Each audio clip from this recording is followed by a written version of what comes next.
Assalamualaikum warahmatullahi wabarakatuh. Salam sejahtera untuk kita semua.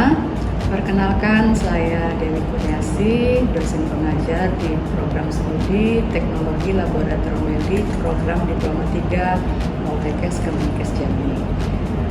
Video ini merupakan pernyataan diri dosen untuk unjuk kerja Tridharma Perguruan Tinggi sebagai syarat sertifikasi dosen pada tahun 2026. Pada kesempatan ini saya akan membahas terkait dengan mata kuliah biokimia, adalah mata kuliah yang saya ampuh secara ringkas, di mana mata kuliah ini memiliki bobot 2 SKS. Dalam pembelajaran itu bukan hanya tatap muka, tetapi juga melakukan pembelajaran secara praktikum laboratorium. Adapun mata kuliah biokimia ini memiliki 3 capaian pembelajaran, diturunkan menjadi 3 capaian pembelajaran mata kuliah atau CPMK dan 11 sub CPMK.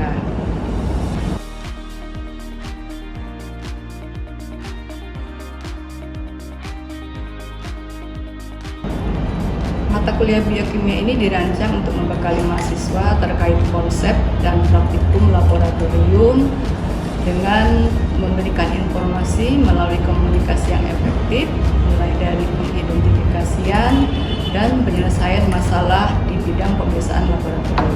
Adapun bahan kajian dalam mata kuliah biokimia ini adalah identifikasi protein, identifikasi karbohidrat dan lipid, enzim, metabolisme protein, metabolisme karbohidrat dan lipid, hormon dan vitamin.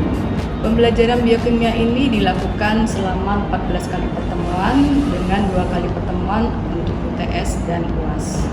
Adapun dalam pembelajaran biokimia ini kami mengambil topik tentang enzim, di mana di dalamnya diharapkan mahasiswa memahami tentang apa itu enzim, komponen enzim, sifat-sifat enzim, penamaan enzim, mekanisme kerja enzim, dan faktor-faktor yang mempengaruhi kerja enzim.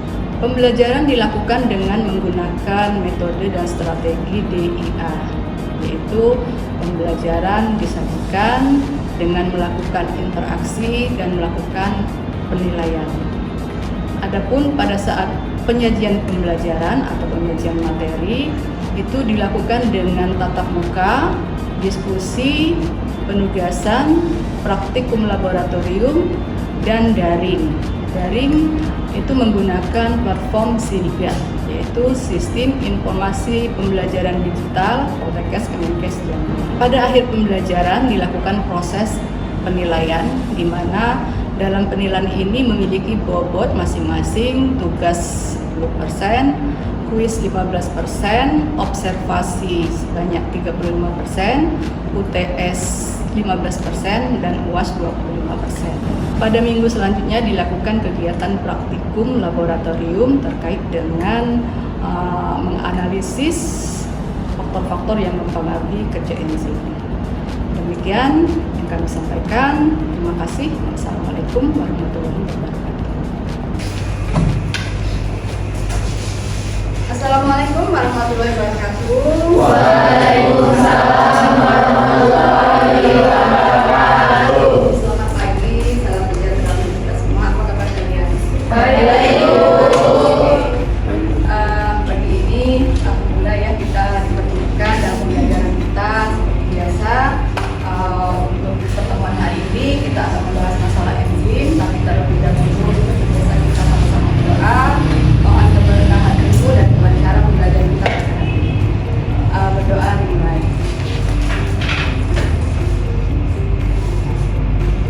Amin. Selesai. Baiklah, untuk materi kita hari ini itu tentang enzim, ya. Ada yang masih ingat minggu kemarin pembelajaran kita tentang apa? Protein. Ya, protein. Masih ingat protein? Coba ada yang bisa, ya coba. Protein adalah molekul penting yang berperan dalam hampir semua proses kehidupan, mulai dari struktur, fungsi, hingga regulasi langsung. Oke. Jadi itu merupakan yang paling penting dibutuhkan oleh kita, ya. 3/4 bagian tubuh kita adalah protein. Fungsi protein apa? Masih ingat? Fungsinya membantu dan mempercepat reaksi kimia sebagai enzim, mengatur proses tubuh sebagai hormon, membangun sistem imun melalui antibodi, mengangkut zat seperti oksigen dan nutrisi, serta sebagai sumber energi cadangan. Oke, ada yang lain mau memberikan pendapatnya? Silakan kalau ada. Ya, salah satu tadi sebagai enzim, ya kan, sebagai enzim yang bertugas untuk membantu mempercepat reaksi yang berlangsung dalam proses metabolisme, ya. Metabolisme apa? Ada yang tahu metabolisme? Ya, coba. Metabolisme adalah keseluruhan rangkaian reaksi kimia yang terjadi di dalam sel tubuh makhluk hidup, gunanya untuk mengubah makanan menjadi energi. Ya, betul sekali. Jadi metabolisme itu keseluruhan rangkaian, ya. Yang mengalami proses metabolisme itu ada karbohidrat, ada protein, ya kan, ada nuklein. Nah, kita lihat apa sih kenapa kok protein tadi salah satu fungsinya sebagai mempercepat proses reaksi metabolisme. Kita coba lihat ya tentang enzim. Hari ini siapa yang tidak hadir? Adel? Adel tidak hadir? Siapa? Dina. Jadi ada teman-teman kalian nanti yang tidak hadir hari ini diinformasikan saja ya. Kita lihat tentang enzim ya. Nah, enzim adalah protein yang mengkatalisis reaksi biokimia atau yang disebut dengan biokatalysator. Jadi dia itu mengkatalis. Masih ingat apa itu katalisator? Zat yang berguna untuk mempercepat reaksi. Karena enzim ini di dalam tubuh makhluk hidup, maka disebut dengan biokatalisator. Ya. Jadi enzim itu di dalam sel dengan konsentrasi yang sangat rendah. Sebenarnya konsentrasinya rendah, tapi jumlahnya cukup banyak. Ya. Di mana mereka bisa meningkatkan laju reaksi. Kemudian ada bagian enzim yang aktif. Bagian enzim yang aktif itu disebut dengan sisi aktif dari enzim. Ya, jadi enzim itu memiliki bagian yang disebut dengan sisi aktif. Itu yang akan berfungsi. Ya. Nah, kita lihat komponen penyusun dari enzim. Ya. Komponen penyusun dari enzim itu kita sebut dengan holoenzim, di mana bagian yang menyusun enzim itu sendiri terdiri dari bagian protein dan non-protein. Berarti penyusunnya itu protein. Artinya enzim itu adalah protein juga, ya kan? Nah, bagian dari protein. Jadi enzim itu bagian dari protein. Makanya pada dalam kegunaannya tadi fungsi protein salah satunya membantu reaksi yang berlangsung dalam tubuh, ya. Nah, apa saja komponennya? Yang pertama itu ada protein, ya, protein sederhana yang di dalam struktur enzim itu kita sebut dengan apoenzim, ya. Nah, ini apoenzim itu adalah protein sederhana. Kemudian bagian yang lainnya ada yang disebut dengan kofaktor, ya. Dia kofaktor ini terdiri dari zat-zat anorganik. Ada Ca, kalsium, ya, natrium dan sebagainya. Kemudian ada juga bagian koenzim ini yang berikatan dengan zat-zat organik. Contohnya vitamin B, koenzim A dan sebagainya. Jadi holoenzim itu terdiri dari bagian protein dengan bagian yang non protein. Jadi enzim itu bagiannya itu ya. Nah, enzim itu diberi nama, ada namanya enzim itu sama seperti kalian. Jadi enzim itu ada namanya. Yang pertama penamaannya berdasarkan substrat, kemudian diakhiri dengan atau ditambah dengan akhiran ase. Satu lagi berdasarkan reaksi, ya, berdasarkan reaksi. Jadi reaksinya reaksi apa? Baru diberi akhiran ase. Contoh yang pertama itu berdasarkan reaksi ada oksidoreduktase, berarti reaksinya oksidasi reduksi, ya. Kemudian ini amilase, nama enzimnya. Kira-kira pada namanya substrat atau yang direaksikan apa? Amilo, ya kan? Amilo dibantu oleh enzim untuk bereaksi untuk menghasilkan produk, sehingga nama enzimnya adalah amilase. Ya, sama seperti lipase dan protease. Kalau lipase kira-kira apa yang berubah? Sebagai substratnya apa? Kalau protease? Protein. Ya. Oke, kita lihat. Ya. Ada sifat-sifat enzim. Jadi enzim itu sama juga dengan kalian punya sifat-sifat, ya. Sifat-sifat. Yang pertama bersifat protein. Sudah jelas ya? Tadi kan enzim itu bagian dari protein. Apa tadi komponen penyusun enzim tadi? Apa penyusunnya tadi?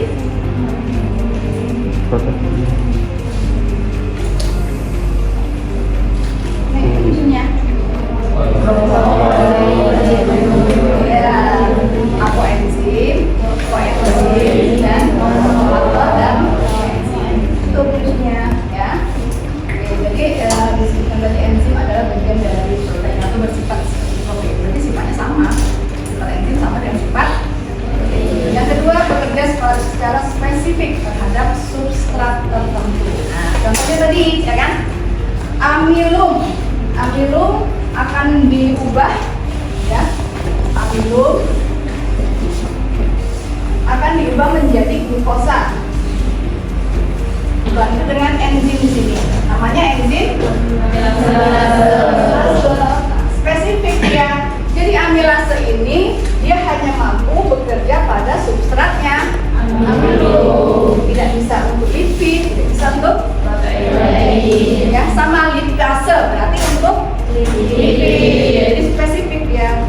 Satu enzim hanya bekerja pada satu macam jenis substrat. Ya, spesifik. Yang berikutnya diperlukan dalam jumlah kecil, jadi kecil sekali yang diperlukan, tapi memberikan laju reaksi yang sangat cepat atau besar, ya. Kemudian dapat digunakan berulang kali. Nah, setelah amilase ini merubah amilum menjadi glukosa dan terbentuk produk glukosa, maka enzim amilase akan lepas, kemudian dia bisa bereaksi lagi terhadap substrat yang lain. Ya, jadi berulang ya, gimana secara berulang. Kemudian termolabil, ada yang tahu termolabil? Termo itu apa? Suhu. Kalau labil? Labil, tidak stabil lawannya ya. Artinya kalau termolabil itu berarti dia rentan terhadap suhu, tidak bisa atau tidak tahan dengan suhu yang panas atau suhu yang dingin. Kalau ada suhu yang tinggi, berarti dia akan mengalami denaturasi. Kemudian bekerja bolak-balik. Apa arti bekerja bolak-balik? Lawan namanya reversible. Kalau lawan reversible apa? Irreversible. Ya, bolak-balik ini seperti ini. Jadi kalau satu panahnya ini berarti dia satu arah saja. Tetapi untuk enzim tidak satu arah, dia dua arah. Dia bekerja ya. Dengan pH juga seperti ini. Jadi enzim itu hanya bekerja pada pH tertentu. Jadi enzim A pada pH asam, enzim B pada pH basa dan sebagainya. Dan biokatalisator itu sudah jelas, ya. Sampai di sini ada yang tanyakan sebelum kita lanjut? Ya, silakan Nadia. Husnul. Izin bertanya, apa yang dimaksud dengan denaturasi? Denaturasi, ada yang tahu? Ada yang pernah dengar denaturasi? Jadi denaturasi itu sama dengan sifat pada protein juga. Artinya dia mengalami kerusakan atau perubahan struktur dari enzimnya. Kalau strukturnya sudah berubah, sisi aktifnya juga berubah, otomatis dia tidak mampu mengikat substrat. Ya, berarti terjadinya kerusakan struktur enzim atau perubahan struktur enzim yang disebabkan oleh, apa saja sebabnya tadi? Salah satunya suhu, apalagi pH, ya. Banyak ya, ada termasuk logam berat, gitu ya, itu juga akan bisa merusak struktur enzim. Paham semua? Oke, lanjut ya, lihat cara kerja enzim. Jadi cara kerja enzim itu ada dua teori. Yang pertama teori lock and key. Kita lihat animasinya di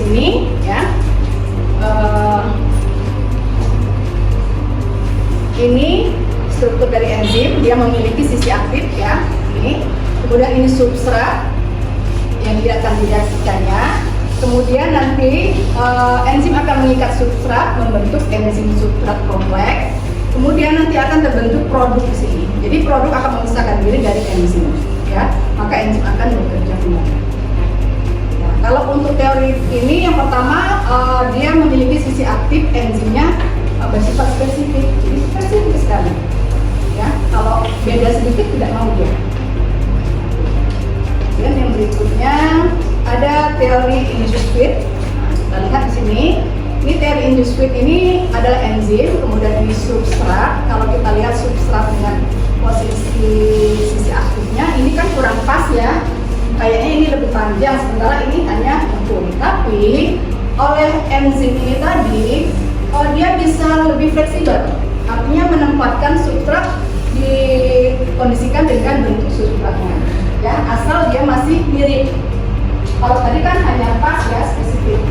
Nah, ini sama. Jadi enzim mengikat substrat, kemudian akan terbentuk produk, nanti produknya akan lepas, enzimnya akan bekerja kembali. Jadi ini dia memiliki sisi aktif yang bersifat fleksibel. Nah, ini faktor yang mempengaruhi kerja enzim. Yang pertama itu suhu. Jadi enzim itu hanya bekerja pada suhu apa tadi? Optimum. Berapa? Ya, suhunya 90 sampai 40. Kalau kurang dari suhu itu gimana? Ya, bisa lambat, bisa non-aktif ya. Kalau lebih dari suhu itu gimana?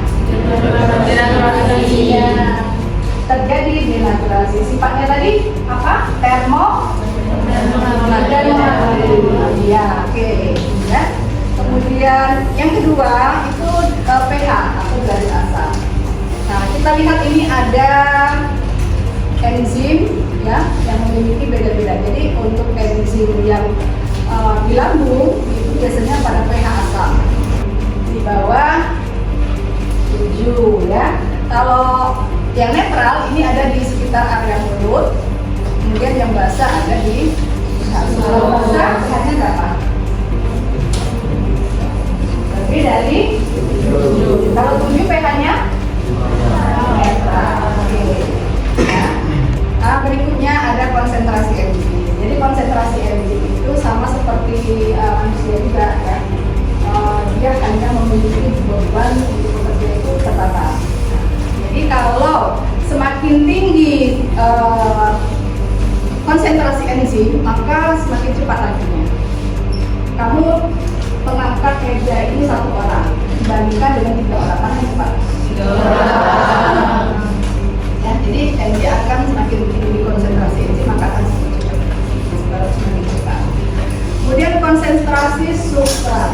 Nah, jadi kalau kita lihat grafik di sini, ya grafiknya, ini ada sisi aktif enzim. Jadi ini kecepatan reaksinya.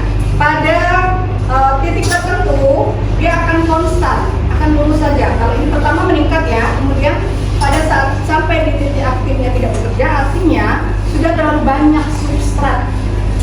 Nah, kalau sudah terlalu banyak substrat, maka tidak lagi cepat tapi konstan dia.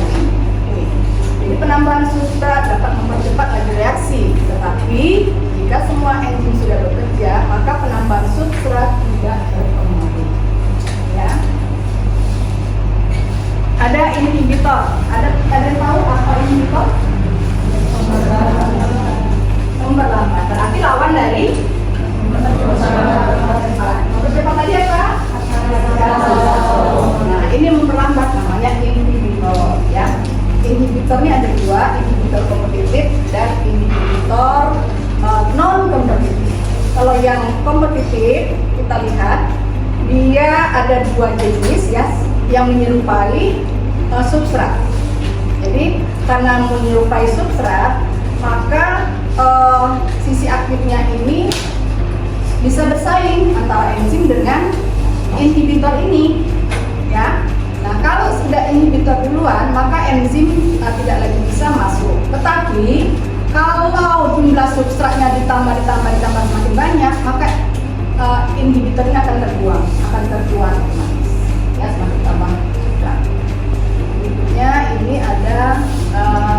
yang non kompetitif. Kalau non kompetitif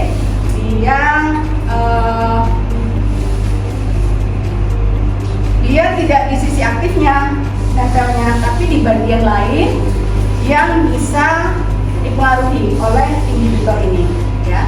Nah, ini lebih bahaya. Dia akan mempengaruhi sisi aktif ini sehingga strukturnya bisa berubah. Makanya si substrat tidak mampu lagi dia nempel sempurna, sehingga enzim tidak bisa bekerja di sini. Ya. Ada yang katakan? Ya, jadi apa perbedaan inhibitor kompetitif sama inhibitor non kompetitif? Ada yang bisa jawab? Apa perbedaan? Kalau kita lihat ya tadi, kalau yang kompetitif itu bentuknya menyerupai si substrat, ya. Jadi dia bisa langsung masuk ke sisi aktif enzim. Sementara kalau yang non kompetitif, dia nempelnya di bagian lain di sisi aktif, di bagian lain dari enzim itu sendiri. Ya, artinya itu saja.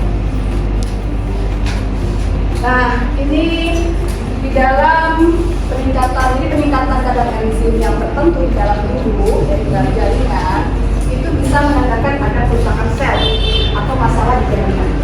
Jadi pemeriksaan enzim di laboratorium klinik itu berguna untuk mengetahui adanya atau penanda dari kerusakan jaringan.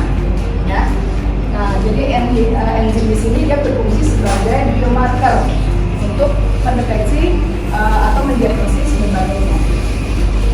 Contohnya nih ada SGPT, ya. Sudah belajar SGPT? Belum, nanti belajar ya. SGPT dan SGOT itu enzim yang berada di hati. Kemudian ada lagi CKMB, ya, ini pada jantung. Dan enzim amilase itu pada pankreas. Jadi ini bisa diuji ya, jadi menggunakan sampel urin, darah atau DNA. Ya. Nah, untuk enzim-enzim ini ada 2 penelitian yang sudah kami lakukan bersama tim, ya. Itu yang pertama untuk melihat aktivitas SGPT pada petugas batubara. Yang kedua untuk melihat kadar SGPT juga pada petugas pengisian bahan bakar. Nah, kedua enzim ini kan ada di hati ya. Nah, yang bekerja di batubara sama yang bekerja di SPBU itu kan terpapar dengan debu batubara, terpapar dengan udara uap ya yang keluar dari bahan bakar. Kalau kelamaan ya, kalau lama itu terpapar pasti akan bisa mempengaruhi mempengaruhi dari kerja ini. Tapi berdasarkan hasil penelitian ini bahwa secara signifikan dari 30 orang responden itu masih dalam batas yang normal. Tapi faktor-faktor lain yang bisa menghambat bisa ditarikan, ya. Ada yang ditanyakan? Terkait dengan materi kita tadi, silakan kalau ada yang ditanyakan. Oke, kita bisa menyimpulkan materi hari ini. Oh ya, silakan.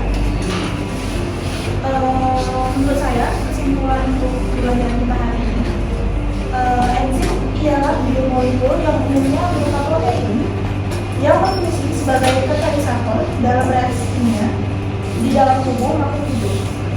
Enzim juga bekerja dengan cara mempercepat reaksi tanpa ikut habis bereaksi, serta bersifat spesifik terhadap substrat tertentu. Aktivitas enzim dipengaruhi oleh beberapa faktor seperti suhu, pH, konsentrasi substrat, konsentrasi enzim, dan adanya inhibitor atau aktivator. Dengan peran tersebut, enzim sangat penting dalam menjaga keberlangsungannya proses metabolisme agar berjalan efektif dan efisien. Oke, ada yang bisa mengulang apa tadi? Atau menurut kalian lah apa yang bisa disimpulkan dari materi hari ini? Ya, silakan. Yuk. Oke, kalau diam berarti sudah paham, ya kan? Artinya diam artinya sudah paham. Ya, kesimpulannya untuk hari ini materi kita jauhi ya sudah cukup. Nanti minggu depan kalian baca-baca ada 1